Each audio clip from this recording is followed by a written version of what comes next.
வணக்கம் நண்பர்களே, வாழ்க வளமுடன். இப்போ திருமணம் 30 வயது ஆனாவே ஒரு பயம் வந்துடுது. எப்போ திருமணம் நடக்கும், எப்போ நடக்குமா நடக்காதா அப்படின்ற ஒரு பயங்கள்லாம் வந்துடுது. முக்கியமாக திருமணம் நடக்காமல் இருக்கிறதுக்கு என்ன காரணம் அப்படின்றத பார்க்கலாம். திருமண டேட் நம்ம இப்போ குறித்து கொடுத்து 32 வயசில் திருமணம் ஆன ஜாதகத்தை தான் இப்போ நம்ம போடுறோம். இது முழுமையாக பாருங்கள். நான் உங்கள் ஜோதிடர் கிருபாகரன் சேலத்துலேருந்து பேசுகிறேன். முதல்ல திருமணம் நடக்கணும் அப்படின்னா முதல்ல கொடுப்பனைகள்லாம் நல்லா இருந்துச்சுன்னா சீக்கிரம் இளம் வயதிலேயே திருமணம் நடக்கும். கொடுப்பனை கெட்டிருந்தா கொஞ்சம் லேட் ஆகும். அதுக்கு என்ன காரணம்ன்றது பார்க்கலாம். முதல்ல திருமணம் நடக்கணும் அப்படின்னா முதல்ல 7ஆம் பாவம் அப்படின்றது 7ஆம் பாவம் தான் கணவன் மனைவி உறவு தாம்பத்திய சுகம் கிடைக்கணும்னா 7ஆம் பாவம் நல்லா இருக்கணும். 7ஆம் பாவம் நல்லா இருந்தால் உங்களுக்கு கண்டிப்பாக திருமணம் தாம்பத்திய சுகத்துக்கு சீக்கிரம் கொடுக்கறதுக்கு காரகன். அதுக்கப்புறம் ஆணா இருந்தால் சுக்கரன், பெண்ணா இருந்தால் செவ்வாய். இந்த சுக்கரனும் செவ்வாயும் பார்த்தீங்கன்னா 3, 7, 11 இல்லை 5, 11 அப்படின்னு இருக்கணும். 6, 12 அப்படின்னு இருந்தாவே 7ஆம் பாவத்துக்கு அது சாதகம் இல்லாத பாவம். 7ஆம் பாவத்துக்கு 12ஆம் பாவம்னா 6ஆம் பாவம் இருந்துச்சுன்னா அந்த 6ஆம் பாவம் தடுத்துக்கிட்டே இருக்கும், திருமணத்தை தடை செஞ்சுட்டே இருக்கும்.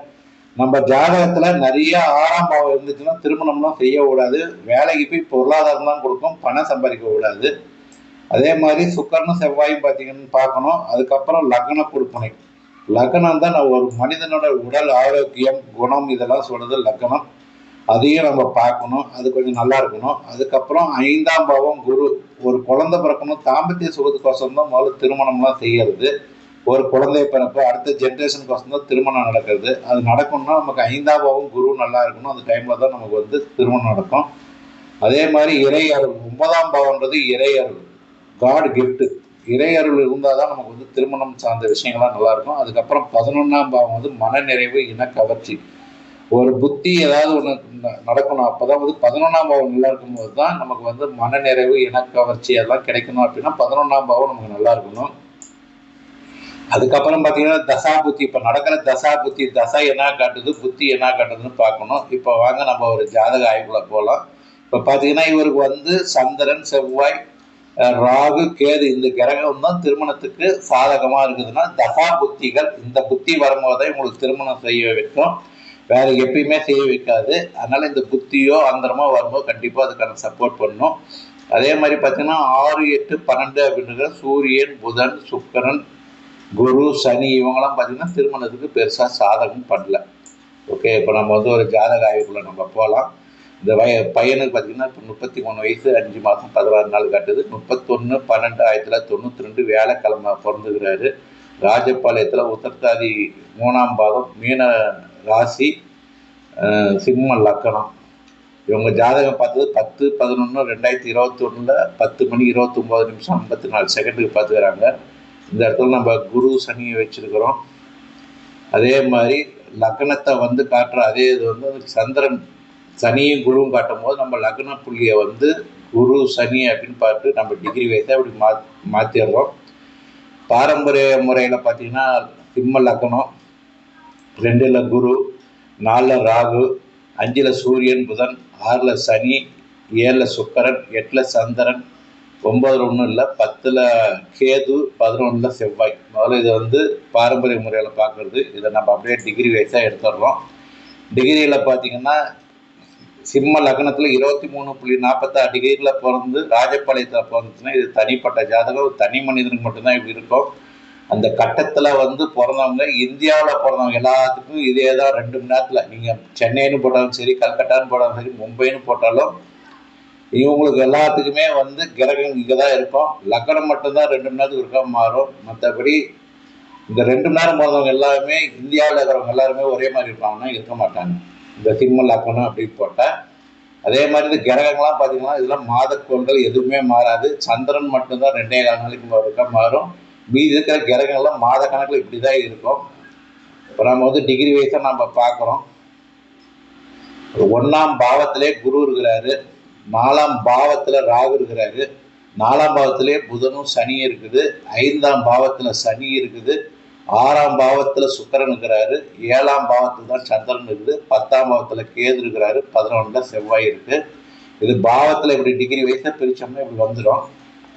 இப்போ 7ஆம் பாவம் எப்பயுமே பார்த்தீங்கன்னா சனின்ற கிரகம் இருந்தாவே அது எப்பயுமே டிலே மேரேஜ் தான் பண்ணும், அவ்வளோ சீக்கிரம் பண்ணாது. இப்போ பார்த்தீங்கன்னா இந்த 7ஆம் பாவ கொடுப்பனைன்றது கொஞ்சம் வீக்காக இருக்குது. வீக்காக இருக்குதுன்னா எப்பயுமே ஜாதகத்தில் 7ஆம் பாவம், லக்னம், சுக்கிரன், செவ்வாய் இதெல்லாம் வந்து 5, 7, 11 அப்படின்ற அந்த கிரகம் இருந்துச்சு அப்படின்னா அவங்களுக்கு வந்து அது திருமணத்துக்கு ரொம்ப சாதகமான சூழல் அது உருவாக்கும். அந்த மாதிரி எந்த கிரகம் இருக்குதோ அப்போதான் திருமணம் நடக்கும். இந்த 6, 12 இருந்துச்சுன்னா திருமண வாழ்க்கையை பிரிக்கும். அதனால் அது கிரகம்லாம் சப்போர்ட் பண்ணாது. இப்போ நம்ம அதில் பார்த்த அதே ரூல்ஸ் தான். இப்போ சனின்ற கிரகம் 1, 5, 7, 11னா டிலே மேரேஜ் பண்ணணும். நட்சத்திரம் 12 காட்டி உபநட்சத்திரம் 6 காட்டினாலும் 6, 12 வலுவாக்கன்னா 7ஆம் பாவம் வலுவா இல்லை. சுக்கரன் பார்த்தீங்கன்னா 2, 10 அப்படின்ட்டு ஒரு ஆவரேஜான சுக்கரன் இருக்கிறாரு. லக்னம் பார்த்தீங்கன்னா 6, 12 இருக்குது. இதுவும் வந்து லக்ன புள்ளியும் ஃபேவராக இல்லை. 5ஆம் பாவம் பார்த்தீங்கன்னாலும் 5ஆம் பாவம் ஃபேவராக இல்லை. அதுக்கப்புறம் குரு பார்த்தீங்கன்னா குழந்தை பிறப்புக்கு அது கொஞ்சம் சாதகம் கம்மியாக இருக்குது. 9ஆம் பாவம் இறை அருள்ன்றது அது ஓரளவுக்கு பரவாயில்ல. 11ஆம் பாவம் மனமகிழ்ச்சி சந்தோஷம் அது கொஞ்சம் குறைவாக இருக்குது. ஆனால் லக்னம் வந்து 11ஆம் பாவம் வந்து ப்ளஸ் குறி போட்டுச்சுன்னாவே ஓரளவுக்கு இது கொஞ்சம் சாதகமாக தான் இருக்குதுன்னு அர்த்தம். இப்போ நடந்துட்டு இருக்கிறது நம்ம தசாபதிக்கு போயிடணும்.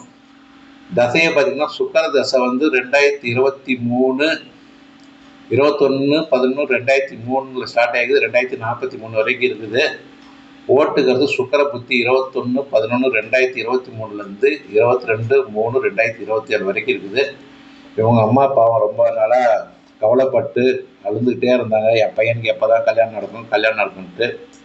நம்ம ஜாதகம் பார்த்த காலம் பார்த்தீங்கன்னா 10, 11, 2021. இவங்க நம்ம ரெகுலர் கஸ்டமரு. நாம் வந்து சொல்லியிருந்தோம் பையனுக்கு கொஞ்சம் டிலேவாக தான் மேரேஜ் ஆகும் அப்படின்ட்டு. இவங்களுக்கும் நிறைய மேட்சிங். ஏன்னா வந்து அடுத்தது சூரிய புத்தி வரனால இந்த சூரியன் புத்தியில் திருமண வாழ்க்கையை பிரிக்கிறதுக்கு சாதகமாக இருக்குது. அதுக்கப்புறம் சந்திரன்லாம் வருது, அதெல்லாம் கொஞ்சம் சாதகமாக இருக்குது. செவ்வாய் வரும்போது தான் நல்லா இருக்குது. ஆனால் செவ்வாய் புத்தி வரணும் அப்படின்னா 2029 தான் வரும். அது ரொம்ப டிலே ஆயிடும்னு சொல்லிட்டு சரி நம்ம அந்தரத்தில் நம்ம கல்யாணம் பண்ணலான்ட்டு இவங்களுக்கு வந்து பையனுக்கு நல்ல மேட்சிங் இருந்தால் தான் கல்யாணம் பண்ணணும், இல்லாட்டினா வாழ்க்கையில் வந்து பிரிவினையை கொடுத்துரும் அப்படின்னு சொல்லிட்டு ஒரு 10 ஜாதகத்துக்கு மேலே இந்த பையனுக்கு நம்ம மேட்சிங் பார்த்துருப்போம். இந்த பையனுக்கு நம்ம எப்போ கல்யாணம் ஆகும் நம்ம கொடுத்தோம்னா இதில் அந்தரத்தை நம்ம எடுத்தோம். 21, 11, 2024 இருந்து 31, 1, 2025 வரைக்கும் இந்த செவ்வாய் அந்தரமும், அதுக்கப்புறம் 5, 7, 9, 11 தொடர்பு இருக்குது. அதுக்கப்புறம் பார்த்தீங்கன்னா ராகு வந்துடும். 31, 1, 2025, 2, 8, 2025 வரைக்கும் ராகு வந்துடும். இந்த 2 அந்தரமும் நம்ம எப்படியா இருந்தாலும் கல்யாணத்தை பண்ணிடலான்ட்டு இந்த முயற்சி பண்ணனால இந்த பையனுக்கு வந்து நவம்பர் லாஸ்ட்டில் வந்து இந்த பையனுக்கு வந்து 2024 மேரேஜ் ஆச்சு. இப்போ வந்து வெளிநாட்டில் இருக்கிறாங்க.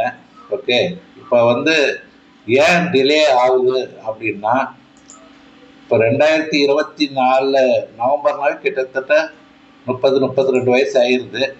இது ஏன் வந்து இதுக்கெல்லாம் காரணம் அப்படின்னா சுக்கரன் வந்து ஓரளவுக்கு ஆவரேஜ் தான் இருக்குது. 7ஆம் பாவ கொடுப்பனை வீக்காக இருக்குது.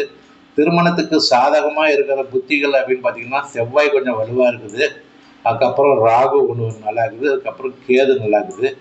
இதுக்கு முன்னாடி அப்போ கேது நல்லா இருந்தால் அதுக்கு முன்னாடி கல்யாணம் இருக்கலாமே அப்படின்னா கேது நடக்கும்போது சனி புத்தியும் பார்த்தீங்கன்னா 6, 12 சாதகமாக இல்லை. அதுக்கப்புறம் புதன் வந்தார். புதனும் 6, 10 அதுவும் திருமண வாழ்க்கைக்கு சாதகமாக இல்லை. நிறைய 6ஆம் பாவங்கள்லாம் இருந்துச்சு அப்படின்னாவே திருமண வாழ்க்கையெல்லாம் வந்து அவ்வளோ சீக்கிரம் திருமணம்லாம் பண்ண முடியாது. திருமணம் பண்ணும்போது கண்டிப்பாக எல்லாம் மேட்சிங்லாம் பார்த்து தான் திருமணம் பண்ணணும். இல்லாட்டினா நிறையா 6, 12 இருந்துச்சுன்னா கல்யாணத்தை பண்ணி வச்சுட்டு அது தவறான புத்தி வரும்போது இந்த சூரிய புத்தி வரும்போதெல்லாம் பிரிக்கிறதுக்கு தயாராக இருக்கும். ஏன்னா அடுத்தது சூரிய புத்தி, சந்திர புத்திலாம் வருது. இல்லாட்டினா செகண்ட் மேரேஜ் கொண்டு போகிறதுக்கு வாய்ப்பு பண்ணி விட்டுரும். அதனால் ஜாதகத்தில் நல்லா பொருத்தம்லாம் பார்த்துட்டு பொண்ணுக்கு வந்து செவ்வாய் நல்லா பலமாக இருந்து 7ஆம் பாவம்லாம் பலமாக இருந்துச்சு அப்படின்னா திருமண வாழ்க்கையில் பிரிவினை இல்லாமல் ஹாப்பியாக சந்தோஷமாக இருக்கலாம். இப்படி தான் வந்து ஒரு ஜாதகத்தை பார்த்துட்டு திருமணம் எப்போ நடக்கும்ட்டு அடுத்த தசாபுத்தி எல்லாமே பார்த்து தான் திருமணம் பண்ணோன்னா வாழ்க்கையில் எந்த விதமான பிரச்சனையும் இல்லாமல் சந்தோஷமாக இருக்கலாம். நன்றி நண்பர்களே, வாழ்க வளமுடன்.